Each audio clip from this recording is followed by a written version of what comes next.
Ford's Mustang, I mean, there's a new version, right? It's meant to be in high demand. I've been hearing from people, but the truth is that the gasoline-powered Mustang sales keep on falling. It's down by a further 37% in January, but at the same time, the Ford Mustang Mach-E has nearly tripled its sales.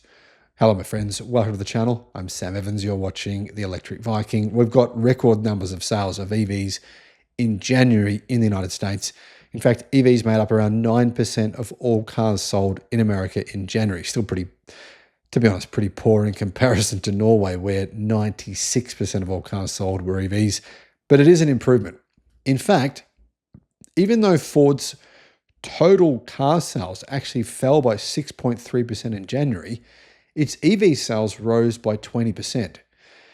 Ford F-150 Lightning, though, I mean, sales of the F-150 Lightning continued to go down, really struggling. Ford really do need to update that vehicle, I think, and get some new, better, faster charging speed, that kind of thing out in that car, or that truck, I should say. But the Ford Mustang Mach-E is just, I mean, it's really helping Ford stay afloat, which is quite incredible to say that. Ford actually began 2024 with some slightly disappointing sales, 136,474 deliveries, which is a pretty significant drop versus January of last year when they delivered 145,632 deliveries. So that's down 9,000 deliveries versus last year, which is a bit of a problem considering the fact that Ford sales in China, well, they're basically dropping like a rock. Anyhow, the Mustang Mach-E up 172%. Yeah, I know, amazing. How many did Ford actually deliver? Well, Ford delivered 3,530 of them in January, which was about 113 every single day. Big improvement on the 1,300 that Ford sold in January of 2024. Now, the other vehicle that's doing really well for Ford is the Ford Ranger, and there is a new plug-in hybrid Ford Ranger coming soon. That saw a 1,385% increase in sales. In fact, Ford delivered 4,502 Rangers compared to 303 in January last year. But as you can see, the Mustang is both good and bad. I mean, the internal combustion engine Mustang, its sales are collapsing. Sales fell by 36%, even though it's a new model, falling from 3,771 last year to only 2,400. I mean, this is the only muscle car left in the United States. The Camaro finished. The Challenger, the Charger, there's really none being made anymore, right? The muscle car versions. And this is it. The Ford Mustang, they bring out a new version and no one is even buying it. I think that's really telling Ford something, yeah?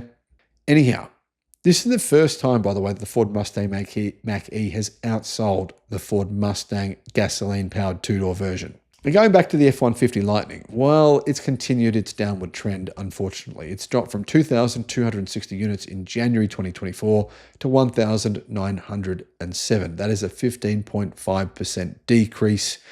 The Ford Maverick also took a hit with a fall of 30% to 8,740. Now, let's be honest, great results for Ford with the Mustang Mach-E, but we know Ford does not make a profit. It makes a pretty significant loss on every electric car it sells. When I say significant, I mean massive. In some quarters last year, they were losing up to 40,000 or even more than that US dollars on every car they sold. Now, that does include investment into their factories, et cetera, but still, massive, massive losses here for Ford.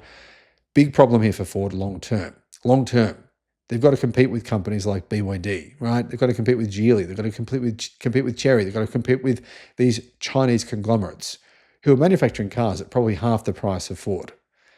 Now, can those Chinese conglomerates compete in the United States? No, but they've already taken like a significant percentage of the car market in Mexico, in Brazil, in Southeast Asia, in China, of course.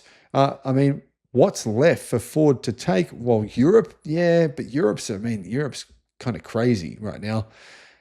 Really, Ford's got the United States. So if Ford sales are going down by this much in the United States, and they're going down by this much in China, well, that's serious cause for concern.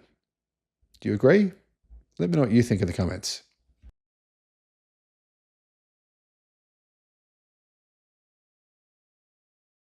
The Ford Mustang Mach-E is unbelievably good value. I mean, the price has been reduced. The vehicle is now a little bit better. And honestly, it is a significant contender for the Model Y. I mean, a lot of people in the United States in particular, they write off the Mustang Mach-E. They say, nah, it's not that good. The Model Y is much better. And just don't even bother. But I actually think based on the new updated Mach-E, the price has been lowered. It's a bit better than the old version. It's actually worth having a look at. I mean, especially if, you know, you're one of those people who don't want to buy Tesla vehicles, which I can understand that. Have a look at this vehicle. Here are the details. And here's why I think you should have a look. Hello, my friends. Welcome to the channel. I'm Sam Evans. You're watching the Electric Viking. Great to have you with us. I'd love to see you at the Sydney EV show from the 8th to the 10th of November. There'll be a whole bunch of new brands there, a whole bunch of new products. It's going to be an awesome weekend. So what exactly is happening here with this new car? Well, it has a new styling package. It has a $3,500 US price cut. Price was already cheap. I can't believe how cheap it is now. If this is not price parity with internal combustion, if anything, this is cheaper than internal combustion. $36,500. $36,500, and it qualifies for EV incentives, meaning $29,000 US for a Mustang Mach-E, brand new car. That's cheaper than an equivalent internal combustion engine vehicle. No question. That's significantly cheaper. Anyhow, let's look at the models because, of course, they don't all start at that price. You know, if you want to pay a bit more, you're going to get a bigger battery pack. You're going to get longer range. The Mach-E, it has been around for a while, but personally, I don't like this idea where we say, oh, a car's been around for 5 years, therefore it should be ended. We need a new model. That's kind of dumb. I don't actually think that's intelligent. For example, that'd be like Apple just getting rid of the iPhone altogether because it's been around for decades. Well, not decades, but a very long time, getting rid of it altogether. Instead, improve what is a good product. That's what I think companies should do. And you end up with a better product in the end rather than starting from scratch again. Anyhow, there are some small updates, and of course the price has been reduced. But one thing is a big update. Heat pumps are now standard on all models. That's a big upgrade. You don't want to buy, in my opinion, you don't want to buy an EV without a heat pump. Otherwise, the efficiency is just, it's probably a fair bit less than vehicles without a heat pump. So, what else is there? There's a new sport appearance package that's available on the premium trim, and the package changes the front fascia and grille. Uses the front fascia and grille from the Mustang Mach-E GT.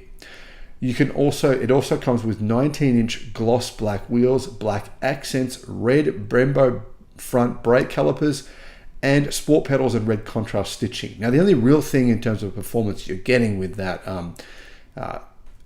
sport appearance package, it is what it says, sport appearance, is red Brembo front brake calipers.